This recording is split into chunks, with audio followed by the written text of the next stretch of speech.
మొట్టమొదట వరదరాజరెడ్డి కుమారుడు చెప్పిన మాట ఏంటంటే నేను భూమిని స్వాహా చేస్తానని చెప్పినారు.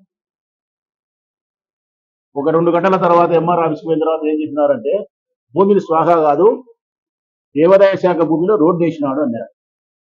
మొత్తం మీద నేను రోడ్డు వేసినందుకు ధర్నానా, భూమిని స్వాహా చేసినందుకు ధర్నానా, భూమిని స్వాహా చేయబోతున్నందుకు ధర్నానా? 3 మాటలు మార్చినాడు. అబ్బడేమో స్వాహా అన్నాడు, కొడుకేమో మేము స్వాహా చేయబోయేదాన్ని చెబితే ఆపినాడు అన్నాడు.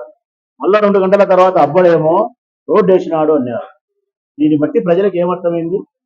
నా ప్రతిపక్షము విపరీతంగా నన్ను ద్వేషించే వరదరాజిరెడ్డి నేను భూమిని స్వాహా చేసినా అని చెప్పి 2 గంటల తర్వాత నిలకడగా మాట మీద నిలవలేకపోయినాడు అంటే అది ఎంత పచ్చి అబద్ధమో, అబద్ధాలను ఎంత ఘోరంగా తన స్వార్థానికి చెప్పుకుంటాడో సుస్పష్టం అయిపోయింది.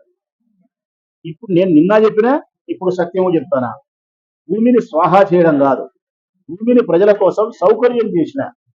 ఎస్, దేవాదాయ శాఖకు సంబంధించిన చెన్నకేశ్వర స్వామి దేవాలయానికి సంబంధించిన భూమిలో మీరు గాలి వదిలేసి అపరిశుభ్రమైన వాతావరణం చేసి దోమలను, పందులను, పాములను నివాసం చేసి పక్కనే బడి ఉంటే చిన్న పిల్లలు చదువుకుంటా ఉంటే ఆ పక్కన మలమూత్ర విసర్జన చేసి అనారోగ్యానికి, చికెన్ గున్యాకు, డెంగ్యూకు, విష జ్వరాలకు, పాము కాటుకు, మెదడు వ్యాధులకు పిల్లలు బలి కాకుండా ఉండేదాని కోసం ఆ భూమిని శుభ్రం చేసిన, రంపగొట్టేపించిన, కాళ్ళు ఎత్తేపించిన, మట్టి రోడ్డు, కచ్చా రోడ్డు ఏదైతే ఉందో 40-50 సంవత్సరాలుగా నడిచే ఆ రోడ్డు మీద నీళ్లు నిలబడకుండా ఉండడం కోసం ఆ డబ్బు 3 లక్షలు పెట్టి సిమెంట్ రోడ్డు వేయలే, తార్ రోడ్డు వేయలే, గ్రావెల్ వేసిన, చదును చేసి ప్రజలకు సౌకర్యం. 4 ఎకరాల భూమిలో నేను చేసింది 10 సెంట్ల స్థలాన్ని, 4 ఎకరాల చెన్నకేశ్వర స్వామి దేవాలయంలో 10 సెంట్ల స్థలాన్ని మాత్రమే రోడ్డు సౌకర్యం చేసింది. దీన్ని బట్టి దాన్ని స్వాహా అంటారా, సౌకర్యం అంటారా? నువ్వు ప్రభుత్వ నిబంధనల ప్రకారం దేవాదాయ శాఖ భూమిలో ఏ విధంగా నువ్వు రోడ్డు వేస్తావు, తప్పు కదా అని నన్ను ప్రశ్నిస్తే నేను అంగీకరిస్తా, తప్పే. స్వాహా చేసినావు కదా అంటే దుర్మార్గమైన ఆలోచనలు, పచ్చి అబద్ధాలు అంట. మన రోడ్డు వేసినందుకు నాది తప్పు అయితే జన నివాసాల మధ్య మీరు దేవాదాయ శాఖ వారు 4 ఎకరాల భూమిని వదిలేసి ప్రజల యొక్క అనారోగ్యానికి, అపరిశుభ్రమైన వాతావరణానికి మీరు కారణమై పొరపాటున మనుషులు మరణించేదానికి కారణభూతమైతే మీ మీద ఏ కేసు పెట్టాలా? 307 కేసులు పెట్టాలా? మీ మీద హత్యా ప్రయత్నం కేసులు పెట్టాలా? పొరపాటున పాము గరిచి ఎవరైనా మరణిస్తే, మెదడు వ్యాధి వచ్చి పిల్లలు మరణిస్తే మీ మీద హత్యా కేసులు పెట్టాలా దేవాదాయ శాఖ మీద? ఇప్పటికైనా దేవాదాయ శాఖ కళ్ళు తెరిచి ఆ భూమిని ప్రతి సంవత్సరం శుభ్రంగా పెట్టుకోండి, నీళ్లు నిలబడకుండా చూడండి, ఎత్తు చేసుకోండి, చదును చేసుకోండి, చుట్టూ కాంపౌండ్ వాళ్ళు కట్టుకోండి, పిల్లల ప్రాణాన్ని మీరు కాపాడండి. ఇప్పుడు చెప్తా ఉన్నా నేను, అక్కడ పిల్లలకు గాని పెద్దలకు గాని ఏదైనా అపరిశుభ్ర వాతావరణం వల్ల కారణభూతమైతే మీరే బాధ్యులవుతారు. ఏ భూమిని 25 సంవత్సరాల కిందట రామచంద్రారెడ్డి స్వయాన వరదరాజిరెడ్డి గారి కూతురు వివాహం చేసుకున్న వ్యక్తి, ఘరానా దొంగ, ఘరానా మోసగాడు, ఆ భూమిని అమ్మే ప్రయత్నం చేసినాడు, అమ్మినాడు. చౌటపల్లి లక్ష్మీరెడ్డిని నమ్మకాన్ని పెట్టుకొని అమ్మే ప్రయత్నం చేసినారు. వీళ్ళ మొగాలకు ఫ్లాట్లు కొన్ని డబ్బు కూడా ఇయ్యలే, పాత్ర సుబ్బరాయనికి, రామచంద్రారెడ్డికి మీరు మోసగాళ్ళని చెప్పి. చౌటపల్లి లక్ష్మీరెడ్డి పూచి ఉంటే ప్రజలు కొంటామన్నారు. కారణం, చౌటపల్లి లక్ష్మీరెడ్డి నమ్మకస్తుడు, చౌటపల్లి లక్ష్మీరెడ్డి నిజాయితీపరుడు, మాట చెప్తే డబ్బు తిరిగి చెల్లిస్తాడని ఒకే ఒక కారణం చేత దొరసానపల్లి గ్రామానికి సంబంధించిన ప్రజలు ఆయన పూచి పెట్టుకొని వీరు విక్రయించినారు.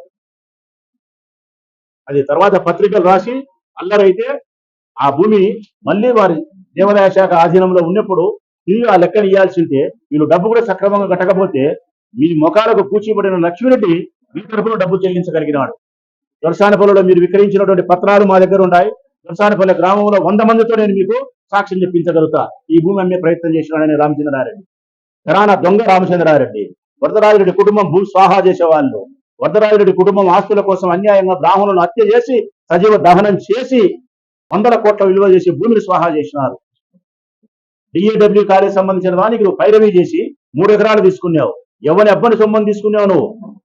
ఎవరి అబ్బని సొమ్మని వరదరాజిరెడ్డి గారు మీరు డిఏడబ్ల్యూ కాలేజ్ స్థలాన్ని తీసుకున్నారు. మీరు ఎవరి అబ్బని సొమ్మని చెప్పి ఊళ్ళో పైపు లైన్ వస్తే కాంట్రాక్టర్ దగ్గర లెక్క తీసుకొని కౌన్సిలర్లకు కొంత, మరికొంత లెక్క నీ కొండారెడ్డి పంచుకోలేదా? 116 అవినీతి పనులు చేసినావు, 116 హత్యలు చేసినావు, రాజకీయాలను నీ బుద్ధి పట్టేట్టు మాట్లాడినావు.